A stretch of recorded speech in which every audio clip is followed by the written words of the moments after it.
नमस्कार, जय हिंद, राधे राधे सभी साथियों को। और हमारे जो भी साथी यूपी पुलिस के एग्जाम जो होने वाला था, री एग्जाम, उसका जो उसकी डेट की जो बेसब्री से इंतजार कर रहे थे, वो हमारे सभी साथियों का जो बेसब्री से जो इंतजार था वो समाप्त हो चुका है।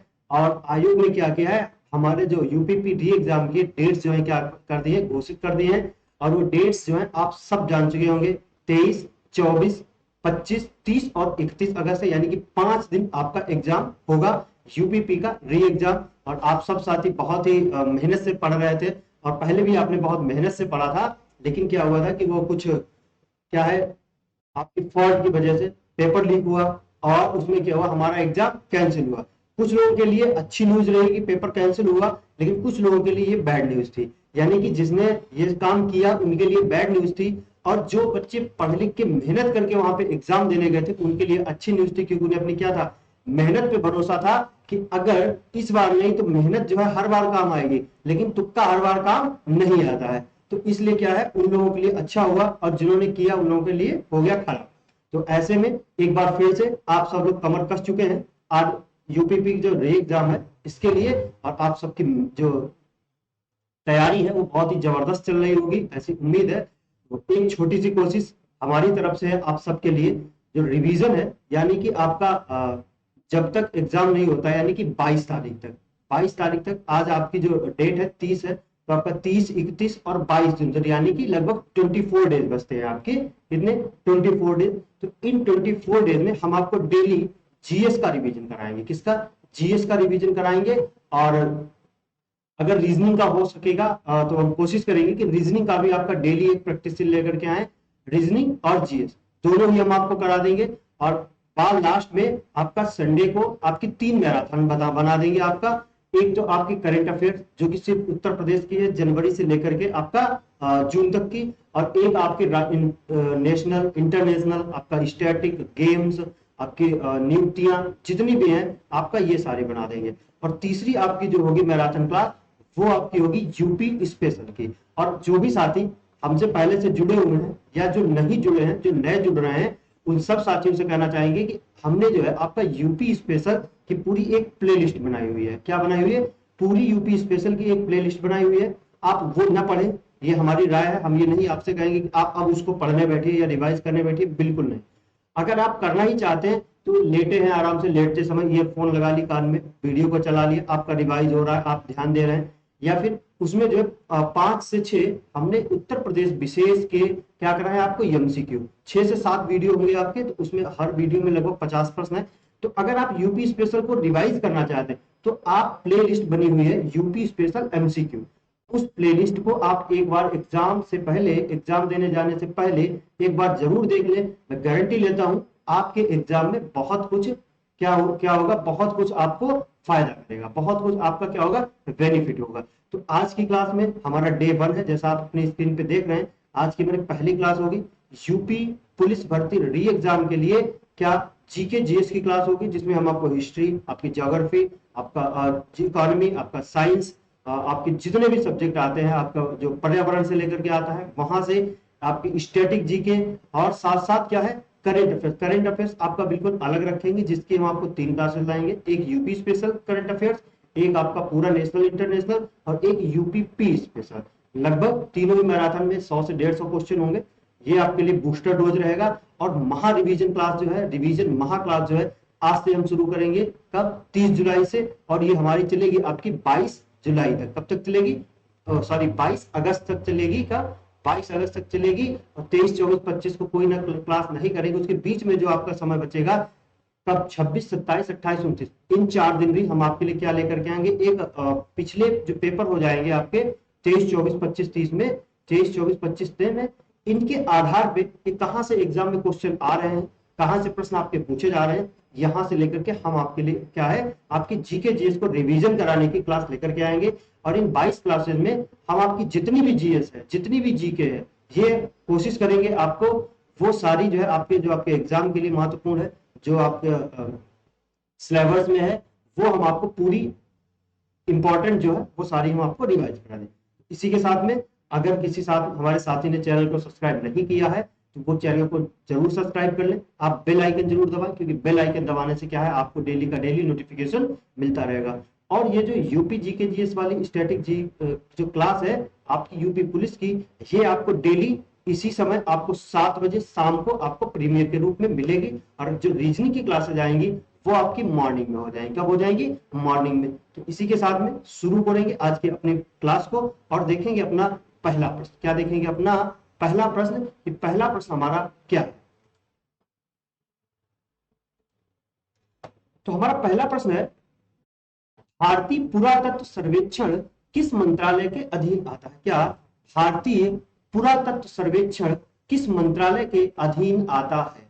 संस्कृत मंत्रालय, गृह मंत्रालय, खनन मंत्रालय या फिर इनमें से कोई नहीं? किसके कौन से मंत्रालय के अंतर्गत आता है ये आपको बताना है।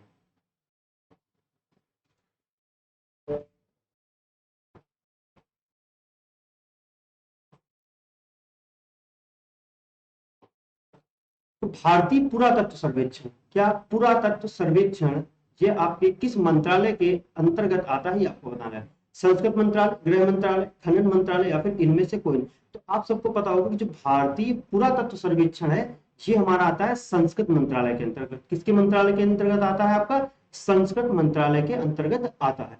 अब अगर पूछ ले आपसे, क्योंकि अभी क्या हुआ है, हमारी 18वीं लोकसभा के चुनाव में किसके हुए हैं?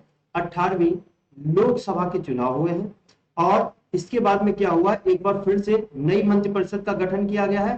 तो इस मंत्रिपरिषद में किसको कौन सा विभाग मिला है, कौन सा मंत्रालय मिला है, यहां से भी प्रश्न आने की पूरी संभावनाएं हैं। तो हमने जो है क्या किया है, आपके लिए एक क्लास मोदी मंत्रिमंडल 3.0 के थंबनेल के साथ में एक क्लास आपको चैनल पे मिल जाएगी। आप एक बार उसको भी जरूर पढ़ें। एक बार हमने आपको एक बार जो आपकी बजट की क्लास है उसे भी आप एक बार जरूर पढ़ें। आपका यूपी का जो सेंसस है 2011 वाला, वो भी मैंने दिया हुआ है, उसको भी आप एक बार जरूर पढ़ के जाएं। यहां से आपका पक्का है 2 से 3 प्रश्न जो है बनेंगे।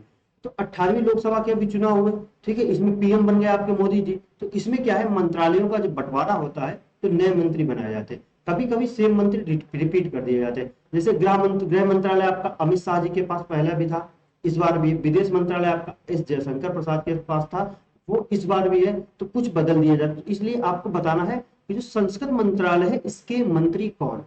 संस्कृत मंत्रालय है इसके मंत्री कौन है? तो इसके मंत्री हो जाएंगे आपके किशन रेड्डी। कौन?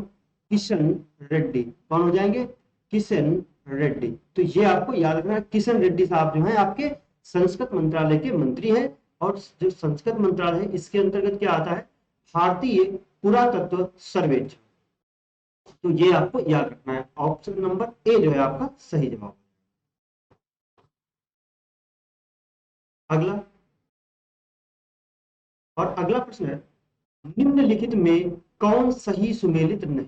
निम्नलिखित में कौन सही सुमेलित नहीं है? Option A Harappa. हड़प्पा सभ्यता की जो खोज की गई, हड़प्पा झेलम नदी के किनारे था। कालीबंगा घग्गर नदी के किनारे। लोथल जो था वो भोगवा नदी के किनारे। रोपड़ सतलज नदी के किनारे। आपको बताना है इनमें से कौन सही सुमेलित नहीं है। यानी कि आपका इनमें से 3 सही सुमेलित है और 1 सही सुमेलित नहीं है, ये आपको बताना है। तो देखिए, रोपड़ जो है सतलज नदी के किनारे, ये सही है बिल्कुल। लोथल भोगवा नदी के किनारे, ये भी सही है। कालीबंगा घग्गर नदी के किनारे, ये भी सही है। ये हड़प्पा जो है आपका झेलम नदी के किनारे न होकर के ये है आपका रावी नदी के किनारे। किसके किनारे है? रावी नदी। रावी नदी के किनारे है क्या? हड़प्पा। तो याद रखना है, हड़प्पा शहर मिला था कहां पे? रावी नदी के किनारे। कालीबंगा घग्गर नदी के किनारे। लोथल भोगवा नदी के किनारे और रोपड़ सतलज नदी के किनारे। तो ये आपको याद रखना है। अगला प्रश्न देखेंगे। अगला प्रश्न है आपका, विशाल स्नानागार किस पुरातत्व स्थल से पाया गया? क्या विशाल स्नानागार किस पुरातत्व स्थल से पाया गया? हड़प्पा, रोपड़, मोहनजोदड़ो या फिर आपका कालीबंगा। अब देखिए, अगर पूछता सिर्फ स्नानागार कहां से पाया गया है और आपका मोहनजोदड़ो ऑप्शन में ना आता तो आपका क्या हो जाता? हड़प्पा इसका आंसर हो सकता था। लेकिन पूछा गया विशाल स्नानागार किस पुरातत्व स्थल से पाया गया है, तो हड़प्पा यहाँ पे आपका जवाब नहीं होगा, ना ही रोपड़ होगा। और ये पाया गया आपका मोहनजोदड़ो से। कहां से पाया गया है? मोहन जोदड़ो से आपका पाया गया है क्या, विशाल स्नानागार। तो ये आपको याद रखना है। अगला चलेंगे और प्रश्न संख्या 4 देखेंगे। प्रश्न संख्या 4 है, मानव द्वारा सर्वप्रथम किस धातु का प्रयोग किया गया, तांबा, जस्ता, चांदी या फिर लोहा।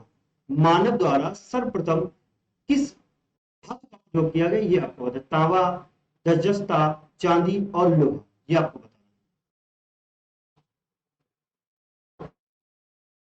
इसमें जो सही जवाब हो जाएगा आपका क्या हो जाएगा, तांबा। मानव द्वारा सर्वप्रथम तांबा जो धातु थी इसका प्रयोग किया गया था। किसका प्रयोग किया गया था आपका, तांबा धातु का प्रयोग किया गया था, न ही जस्ता का, न ही चांदी का और न ही लोहे का। अगला देखें,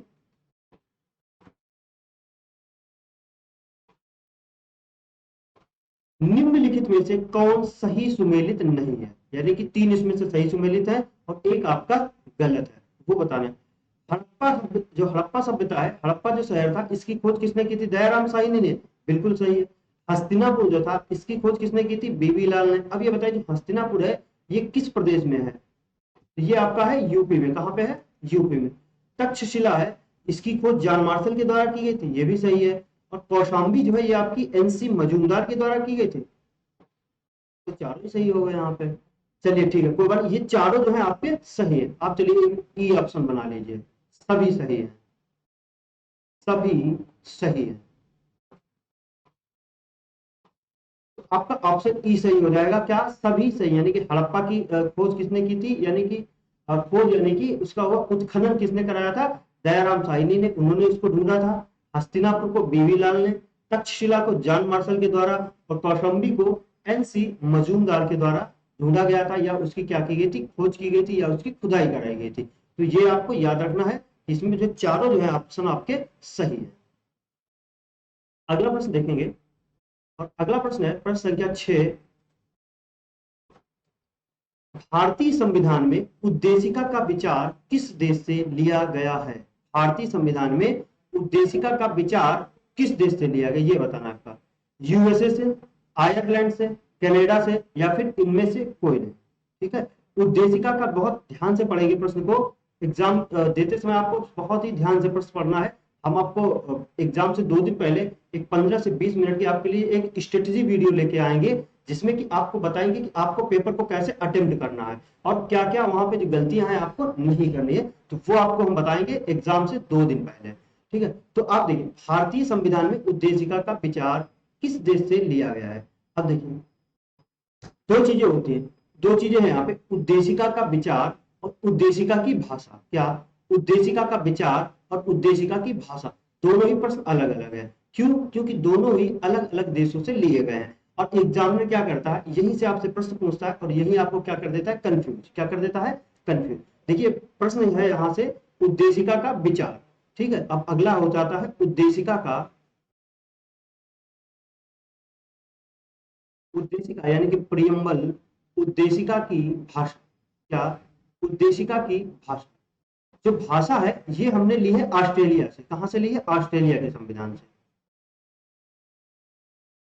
ऑस्ट्रेलिया के संविधान। ठीक है, लेकिन जो आपके उद्देशिका का विचार है, यानी कि सर्वप्रथम जिस भी देश ने देखा अपने संविधान में जो है उद्देशिका यानी कि आपकी प्रियम्बल को इंक्लूड किया था, वो आपका देश कौन सा था, यूएसए।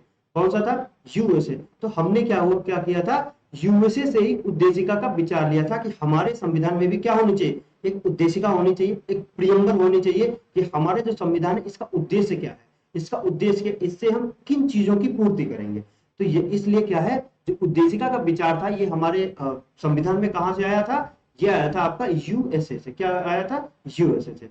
अब देखिए आयरलैंड से क्या आया था, आयरलैंड से आपका आया था डीपीएसपी। क्या आया था, डीपीएसपी यानी कि directive principle of state policy. और ये आपके कहां पे है, भाग 4 में है। कहां पे है, भाग 4 में है। कनाडा से क्या आया था आपका, द्विसदनीय व्यवस्था। क्या, द्विसदनीय व्यवस्था कहां से आई थी, या फिर संघीय संघ की मजबूती कहां से आई थी, ये कहां से आया था, ये आपका आया था कनाडा से। तो ये आपको याद रखना है, उद्देशिका का विचार यूएसए से, उद्देशिका की भाषा ऑस्ट्रेलिया के संविधान से। तो ये आपको याद रखना है और जरूर याद रखेंगे क्योंकि यहीं पे क्या होता है, आपको कंफ्यूजन होता है। अगला प्रश्न देखेंगे, प्रश्न संख्या 7 है, किस अधिनियम ने भारत में संघीय शासन की व्यवस्था दी? किस अधिनियम ने भारत में संघीय शासन की व्यवस्था दी थी? ये आपको बताना है। भारत सरकार अधिनियम 1909, भारत सरकार अधिनियम 1919, भारत सरकार अधिनियम 1935 या फिर भारत सरकार अधिनियम 1947। तो आप सबको पता है कि अगर नहीं पता तो जान लीजिए कि भारत में जो संघीय शासन की व्यवस्था दी थी, ये दी थी आपकी भारत सरकार अधिनियम 1935। किसने दी थी? 1935 का जो अधिनियम आया था, इसने भारत देश में क्या है, संघीय शासन की व्यवस्था दी थी। तो आप याद रखेंगे। अगला प्रश्न है,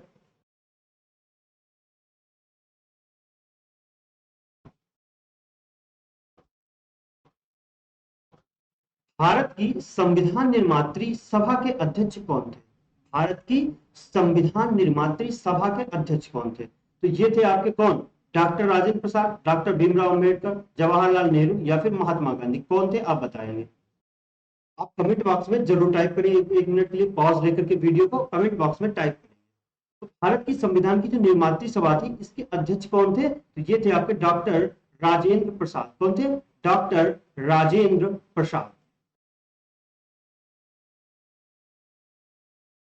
कौन थे आपके? डॉक्टर राजेंद्र प्रसाद क्या थे? संविधान निर्मात्री सभा के अध्यक्ष थे। लेकिन अगर कहे कि संविधान सभा की जब पहली बैठक हुई थी, उसमें अध्यक्ष कौन था? संविधान की सभा की पहली बैठक होती है आपकी 9 दिसंबर 1946 को। कब होती है? 9 दिसंबर 1946 को। और इसमें क्या होता है, आपके जो अध्यक्ष होते हैं, इस आपकी बैठक की अध्यक्षता कौन करता है? सच्चिदानंद सिन्हा। कौन? सच्चिदानंद सिन्हा। सच्चिदानंद सिन्हा। और ये कैसे अध्यक्ष होते हैं आपके? ये होते हैं अस्थायी अध्यक्ष। कैसे होते हैं? अस्थायी होते हैं। फिर क्या होता है, दूसरी बैठक जब होती है 11 दिसंबर 1946 को, जब दूसरी बैठक होती है, तो इसमें क्या होता है, सर्वसम्मति से डॉक्टर राजेंद्र प्रसाद को, किसको? डॉक्टर राजेंद्र प्रसाद को क्या है आपका, इन्हें जो है संविधान सभा का अध्यक्ष नियुक्त कर लिया जाता है। संविधान सभा का क्या है, इन्हें अध्यक्ष नियुक्त कर लिया जाता है। और ये कैसे हो जाते हैं? स्थायी। क्या हो जाते हैं? स्थायी। अगर आपसे एग्जामिनर आपके एग्जाम में प्रश्न को घुमाता है, तो आपसे कहेगा कि संविधान सभा की पहली बैठक में बैठक की अध्यक्षता किसने की थी? तो वो हो जाएंगे आपके सच्चिदानंद सिन्हा। दूसरे आपकी दूसरी बैठक की अध्यक्षता किसने की थी?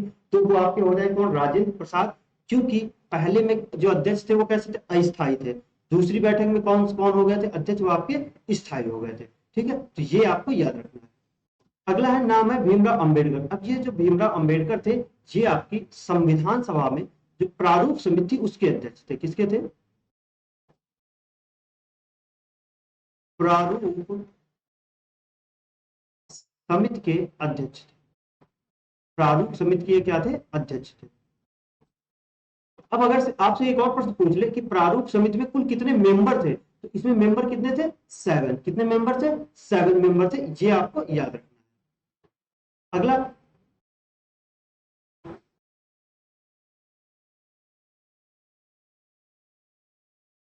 चलिए एक प्रश्न यहाँ पे और देख लीजिए। आपने देखा होगा जो संविधान सभा के जो सदस्य थे, वो क्या थे? चुन के आए थे। किससे आए थे? मनोनीत या चुन के आए थे। और वो कितने लोगों पे, मतलब कितने लोगों पे एक सदस्य को चुना गया था? तो 10 लाख लोगों पर एक सदस्य को चुना गया था। किसको? 10 लाख की जनसंख्या पर। 10 लाख की जनसंख्या पर। 10 लाख की जनसंख्या पर, जनसंख्या पर एक सदस्य को चुना गया था। पर एक सदस्य। ठीक है, तो ये आप याद रखेंगे, जो संविधान सभा के सदस्य थे, वो प्रति 10 लाख की जनसंख्या पर एक सदस्य को क्या किया गया था? आपका चुना गया था। और इनका चुनाव कैसे हुआ था? तो इनका चुनाव हुआ था अप्रत्यक्ष रूप से। क्या? अप्रत्यक्ष रूप से। अगर प्रत्यक्ष रूप से इनका चुनाव नहीं हुआ था, इनका चुनाव होता है आपका अप्रत्यक्ष रूप से। ये भी आपसे एग्जाम में पूछा जाता है कि जो सदस्य थे उनका चुनाव कैसे होता है, प्रत्यक्ष या फिर अप्रत्यक्ष। तो इनका जो चुनाव था वो आपका अप्रत्यक्ष रूप से हुआ था। ये भी आपको याद रखना है। अगला प्रश्न है, संविधान सभा की प्रथम बैठक कब हुई थी? देखिए, संविधान सभा की प्रथम बैठक कब हुई थी? अभी हमने आपको बताया 9 दिसंबर 1946 को, और द्वितीय बैठक होती है आपकी 11 दिसंबर 1946 को। तो ये आपको याद रखना है। इस जो प्रथम बैठक थी, इसकी अध्यक्षता की थी इसके अस्थायी सदस्य, अस्थायी अध्यक्ष सच्चिदानंद सिन्हा ने। इसने सच्चिदानंद सिन्हा ने। जबकि दूसरी बैठक में इसके आपके स्थायी अध्यक्ष मिल चुके थे, वो कौन थे? डॉक्टर राजेंद्र प्रसाद। डॉक्टर राजेंद्र प्रसाद। तो ये आपको याद रखना है। अगले प्रश्न की ओर बढ़ेंगे।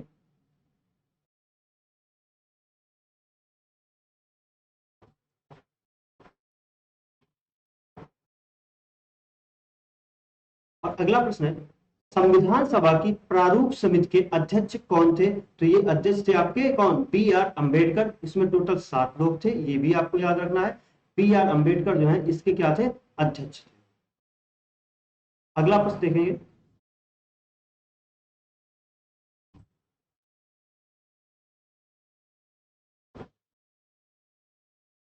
अगला प्रश्न है आपका, किस अधिनियम के द्वारा प्रांतों में द्वैत शासन समाप्त करके क्या है आपका केंद्र में द्वैत शासन लगाया गया? प्रांतों है यहाँ पे। आप बताइए, किस अधिनियम के द्वारा प्रांतों में द्वैत शासन समाप्त करके केंद्रों में द्वैत शासन लगाया गया था? 1935 के अधिनियम द्वारा, 1909 के अधिनियम द्वारा, 1919 के अधिनियम द्वारा, या फिर 1947 के? देखिए, 1919 का अधिनियम था, इसके द्वारा जो प्रांतों में द्वैत शासन लगाया गया था। प्रांतों में द्वैत शासन, प्रांतों में द्वैत शासन लगाया गया। ठीक है। फिर 1935 का जो भारत शासन अधिनियम आता है, इसमें क्या क्या किया जाता है कि जो प्रांतों में द्वैत शासन था इसको कर दिया गया था समाप्त, और इस द्वैत शासन को केंद्रों में लगाया। केंद्र में क्या किया गया था? केंद्र में लगाया गया। तो यहाँ पे जब सवाल में आपसे वही पूछा है, किस अधिनियम के द्वारा प्रांतों में द्वैत शासन समाप्त किया गया था और केंद्र में क्या किया गया था? लागू किया गया था। अगर आपसे सिर्फ इतना पूछे, किस अधिनियम के द्वारा प्रांतों का द्वैत शासन जो है समाप्त किया गया था, तो आपका जवाब हो जाएगा क्या?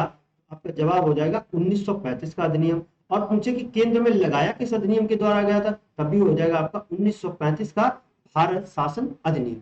तो आपका ऑप्शन नंबर ए जो है सही हो जाएगा। अगला प्रश्न है, भारतीय संविधान में कुल कितने भाग हैं? भारतीय संविधान में कुल कितने भाग हैं ये आपको बताना है। 22, 26, 19 या फिर 26? तो इसका जवाब आप सभी को आना चाहिए। भारतीय संविधान में कितने भाग हैं? 22 भाग हैं। वैसे तो आप अगर काउंट करेंगे तो इसमें फोर ए भी एक बढ़ गया है, तो इस तरह से आपका 9 का ए है। ठीक है, इस तरह से बढ़े हैं, लेकिन इन्हें काउंट नहीं किया जाएगा, क्योंकि हमारे संविधान में कहा गया है कि हम संविधान के मूल ढांचे को परिवर्तित नहीं कर सकते। मूल ढांचे में अगर 22 भाग हैं तो अब 22 भाग ही रहेंगे, 23वां भाग ऐड नहीं किया जाएगा। हाँ, उसके क्लॉज बना दिए जाएंगे। जैसे आप देखे होंगे अनुच्छेद 395 थे, तो 395 ही अनुच्छेद हैं आज भी, लेकिन क्या है उसमें उसी में से आपके क ख जोड़ के उनको आगे बढ़ा लिया जाता है। तो संविधान में भाग कितने हो गए? 22 हो गए। मूल संविधान में अनुसूची की बात करेंगे, मूल संविधान में अनुसूची कितनी थी? देखिए, जितनी बातें लिख रहे हैं आप सब एक बार ध्यान रखेंगे, रिवाइज करेंगे, तो ये आपके एग्जाम में कहीं ना कहीं प्रश्न यहां से जरूर बनेगा। तो मूल संविधान में अनुसूची कितनी थी? टोटल 8। लेकिन अगर वर्तमान में बात करेंगे, वर्तमान में हमारे संविधान में कितनी अनुसूचियां हो गई हैं? 12। कितनी हो गई हैं? 12। मूल संविधान में अगर बात करेंगे भाषाओं की, मूल संविधान में भाषाएं कितनी थी? भाषाएं थी आपकी कितनी? 14। कितनी थी? 14। लेकिन वर्तमान में कितनी भाषाएं हो गई हैं? वर्तमान में भाषाएं तो ये हो गई आपकी 22। कितनी हो गई? 22। देखिए, 14 भाषा थी, 15वीं भाषा आपकी कौन सी जुड़ी थी? सिंधी। कौन सी? सिंधी।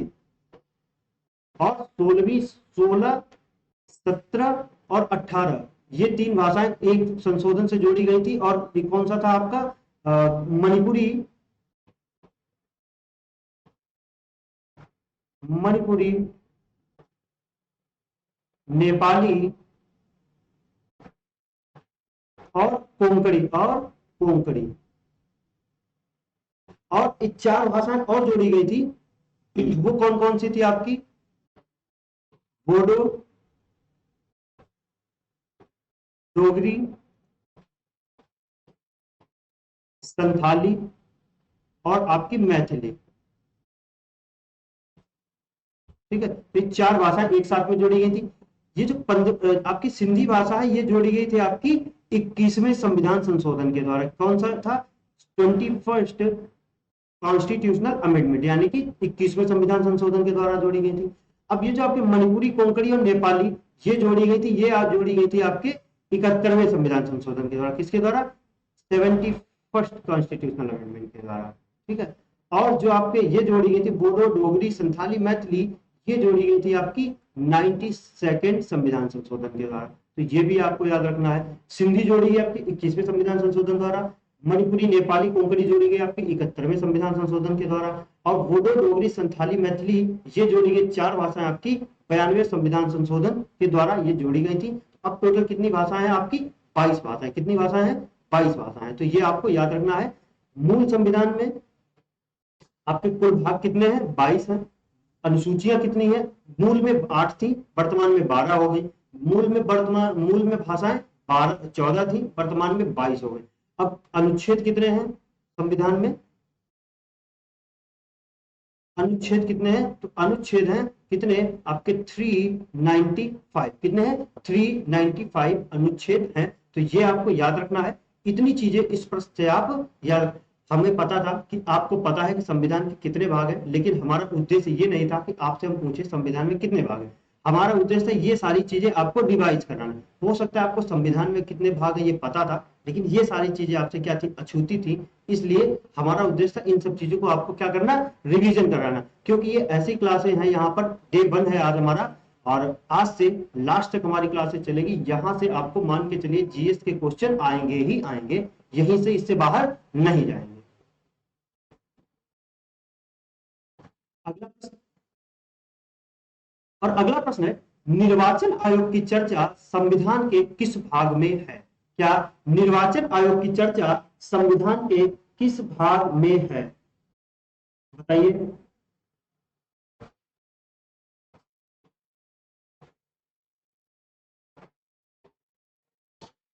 निर्वाचन आयोग की चर्चा संविधान के किस भाग में? अगर आप निर्वाचन आयोग संविधान के भागों की चर्चा करेंगे तो आपकी भाग 15 में, किसमें?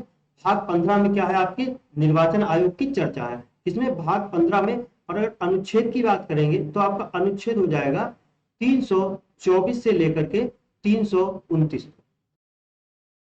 324 से 329 तक जो है आपका सब निर्वाचन आयोग की चर्चा की गई है। तो ये भी आपको याद रखना है। अब आपका जो निर्वाचन आयोग है बहुत ही इस साल आपके एग्जाम के लिए महत्वपूर्ण है, क्योंकि अभी क्या हुआ है आपके 2024 में लोकसभा, 18वीं लोकसभा के क्या हुआ? चुनाव हुए।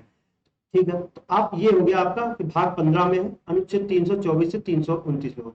अगर आपसे पूछे जो निर्वाचन आयोग है, इसका जो मुख्य चुनाव आयुक्त है, कितने टोटल कितने आयुक्त होते हैं? तो इसमें 3 आपके आयुक्त होते हैं, जिसमें से आपका एक होता है सीईसी यानी कि चीफ इलेक्शन कमिश्नर, और 2 अन्य चुनाव आयुक्त होते हैं। तो आपको याद रखना है कि मुख्य चुनाव आयुक्त वर्तमान में कौन है? तो वो है आपके राजीव कुमार। कौन है? राजीव कुमार। कौन है? राजीव कुमार आपके क्या है? मुख्य चुनाव आयुक्त है। टोटल 3 लोगों की संस्था, 3 लोगों के द्वारा इसको संस्था को होता है, लेकिन इसमें 2 और होते हैं जिनको सिर्फ बोलते हैं इलेक्शन कमिश्नर, लेकिन एक आपके क्या होते हैं? Chief election commissioner. इन्हें इंग्लिश में क्या कहते हैं? सीईसी। तो ये हो गया आपके राजीव कुमार। अब बताइए मतदाता दिवस कब मनाया जाता है? मतदाता दिवस, तो मतदाता दिवस आपको मनाया जाता है 25 जनवरी को। कब मनाया जाता है? 25 जनवरी को। ऐसा क्यों? 25 जनवरी को इसलिए मनाया जाता है क्योंकि 25 जनवरी 1950, कब? 1950 को भारत के जो निर्वाचन आयोग है, इसकी क्या हुई थी? स्थापना हुई थी। किसकी? निर्वाचन आयोग की स्थापना हुई थी, इसलिए निर्वाचन आयोग कह लीजिए, चुनाव आयोग कह लीजिए, चुनाव आयोग की स्थापना हुई। चुनाव आयोग की स्थापना कब हुई थी? 25 जनवरी 1950 को। इसीलिए क्या है, 25 जनवरी को मतदाता दिवस के रूप में मनाते हैं। ठीक है, तो ये आपको इतना यहां से याद रखना।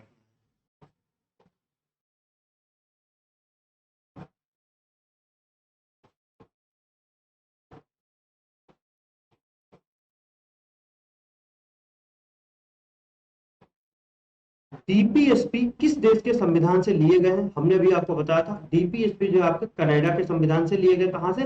कनाडा के संविधान से लिए गए हैं। अमेरिका के संविधान से क्या लिया गया है? आपको हमने अभी बताया था क्या? उद्देशिका का विचार लिया गया है। रूस से क्या लिया गया है? तो रूस से हमने क्या लिए हैं? मौलिक कर्तव्य लिए हैं। आयरलैंड से हमने क्या लिया है? सॉरी, तो ये डीपीएसपी कनाडा से नहीं, डीपीएसपी आपके आयरलैंड से लिए गए। कहां से लिए गए हैं? ये डीपीएसपी जो है ये आपके लिए गए हैं आयरलैंड से। कहां से? आयरलैंड। जो गलती से कनाडा हो गया था, तो आयरलैंड से लिए गए हैं। ठीक है, तो अगला प्रश्न देखेंगे। अगला प्रश्न है, मूल संविधान में कुल कितनी अनुसूचियां थी? अभी हम आपको रिवाइज कर, मूल संविधान में कुल 8 अनुसूचियां थी और वर्तमान में कितनी है? 12। वर्तमान में कितनी है आपकी? 12 अनुसूचियां।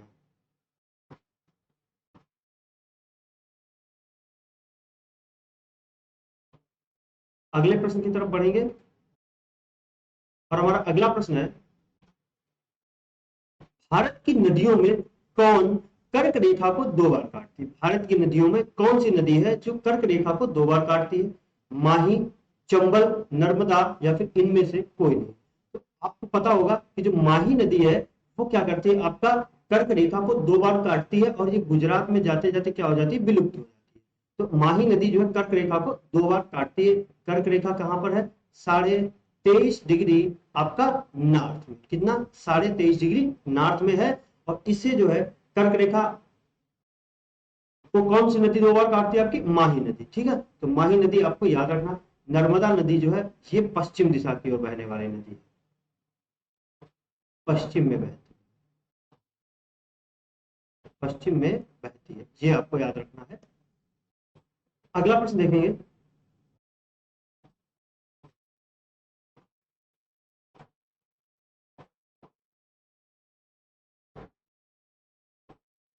और अगला प्रश्न है,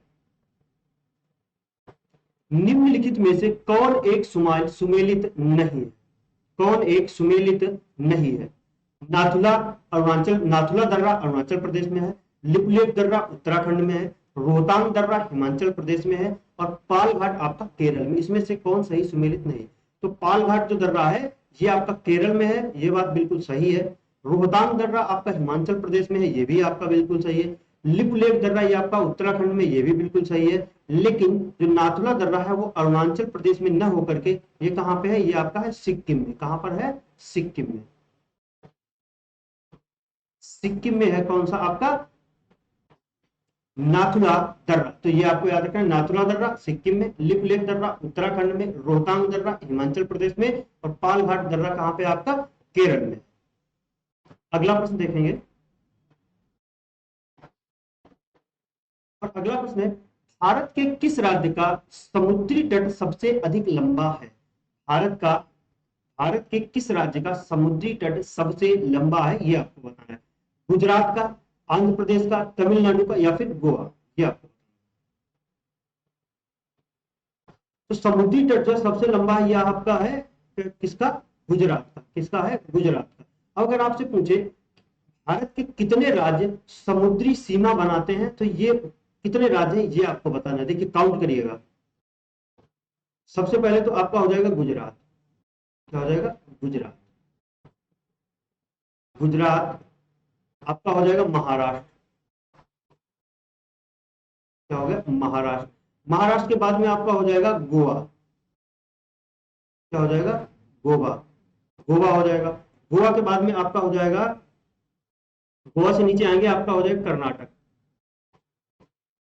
फिर हो जाएगा आपका केरल। फिर हो जाएगा आपका तमिलनाडु। अब इसके बाद में आपका हो जाएगा आंध्र प्रदेश।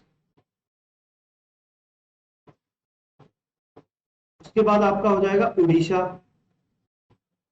और पश्चिम बंगाल। और पश्चिम बंगाल। कितने हुए आपके? 1 2 3 4 5 6 7 8 9। तो भारत के जो 9 राज्य हैं वो क्या है? अपनी समुद्री सीमा बनाते हैं, यानी कि समुद्री तट वाले राज्यों की अगर आपसे बात की जाएगी तो हमने आपको यहाँ पे लिख दिए हैं। कितने हैं? 9 हैं। कौन से? गुजरात, महाराष्ट्र, गोवा, कर्नाटक, केरल, तमिलनाडु, आंध्र प्रदेश, उड़ीसा और पश्चिम बंगाल। तो ये भी आपको याद रखना है। अगला प्रश्न देखेंगे, और अगला प्रश्न है, निम्नलिखित में से कौन एक सही सुमेलित नहीं है? कौन एक सही सुमेलित नहीं है? असम राज्य की राजधानी दिसपुर है, तो ये आपका क्या है, बिल्कुल सही है। मिजोरम की राजधानी आइजोल है, ये भी आपका बिल्कुल सही है। गुजरात की राजधानी अहमदाबाद है, ये आपका बिल्कुल गलत है, क्योंकि गुजरात की राजधानी जो है कौन सी है, गांधीनगर। कौन सी है, गांधीनगर। तो आपका यही वाला क्या है, सही हो जाएगा, सी जवाब।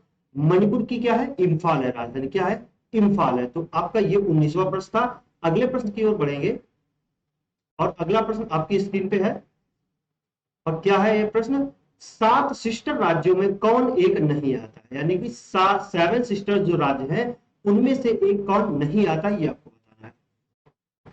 मेघालय, नागालैंड, त्रिपुरा या फिर सिक्किम। तो यहाँ पे सीधी सी बात है, आपका जवाब हो जाएगा सिक्किम, क्योंकि सिक्किम जो है वो आपका नॉर्थ ईस्ट स्टेट तो है, नॉर्थ ईस्ट स्टेट में तो आता है, नॉर्थ ईस्ट स्टेट तो है, लेकिन आपका 7 सिस्टर में नहीं आता है, यही आपका राज्य है। तो आपका ऑप्शन नंबर डी जो है आपका सही जवाब हो जाएगा।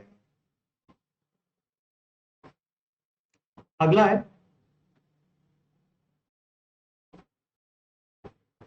निम्नलिखित में से कौन ऊष्मा की इकाई नहीं है?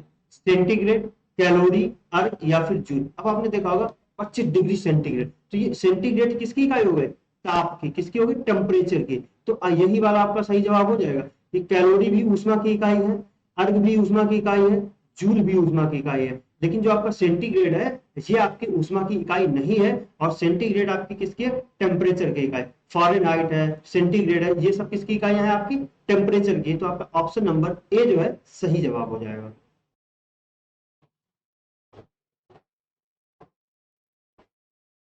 अगला है, प्रकाश वर्ष मात्रक है प्रकाश की तीव्रता का, समय का, दूरी का, या फिर इनमें से कोई नहीं। तो जो प्रकाश वर्ष है वो मात्रक है आपका दूरी का, किसका है, दूरी का। दूरी का एक और मात्रक होता है पारसेक।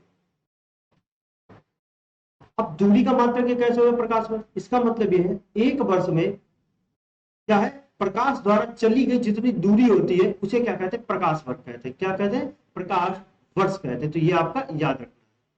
अगला प्रश्न देखेंगे, और अगला प्रश्न है, भारत में पर्यावरण संरक्षण अधिनियम पारित हुआ था 1986 में, 1988 में, 1987 में या फिर 1985 में। तो भारत में जो आपका पर्यावरण संरक्षण अधिनियम है ये पारित होता है 1986 में। कब पारित होता है, 1986 में। तो आपको याद रखना है 1986 में आपका पर्यावरण संरक्षण अधिनियम जो है आपका पारित होता है। अगला प्रश्न, अगला प्रश्न है, वातावरण में सर्वाधिक प्रतिशत है ऑक्सीजन का, कार्बन डाइऑक्साइड का, नाइट्रोजन का या फिर हाइड्रोजन का। तो सबसे ज्यादा प्रतिशत किसका है, आपका नाइट्रोजन का। किसका है, नाइट्रोजन का है, ये आपको याद रखना है। उससे कम किसका है आपका, ये सब आप सीक्वेंस से बताएंगे कमेंट बॉक्स में, ठीक है। तो सबसे ज्यादा क्या है आपकी, नाइट्रोजन है। अगला, और आज की क्लास का संभवतः यह लास्ट प्रश्न होने वाला है, क्योंकि आज की क्लास में सिर्फ हम 25 प्रश्न लेके आपके लिए आए हैं। नेक्स्ट क्लास से क्या है 30 से 35 प्रश्न आपको रिवीजन करने के लिए डेली मिलेंगे, और उस हर एक प्रश्न से संबंधित जो है आपको 2 से 4 प्रश्न जो है जरूर तैयार कराए जाएंगे।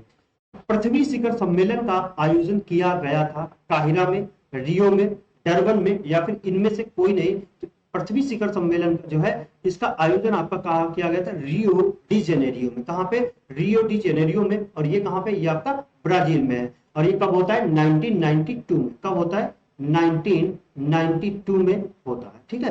तो ये आपका ऑप्शन नंबर बी जो है सही जवाब हो जाएगा। और इसी के साथ में आज की क्लास के आपके 25 प्रश्न कंप्लीट होते हैं। नेक्स्ट क्लास यानी कि कल से आपको एक क्लास में 30, 35, 40 जितने मैक्सिमम प्रश्न हो पाएंगे वो आपको मिलेंगे। तो आप सब लोग रिवीजन करते रहिए, वीडियो को जो अपने दोस्तों में शेयर करिए, जो साथी आपके क्या है यूपीपी का री एग्जाम देने जा रहे हैं, शेयर करते रहिए। और क्या, चैनल को सब्सक्राइब कर लीजिए, जिससे कि आपको क्या है, आपको जो है डेली नोटिफिकेशन जरूर आपको मिलता रहेगा, अगर आप क्या करेंगे, बेल आइकन को दबा दें।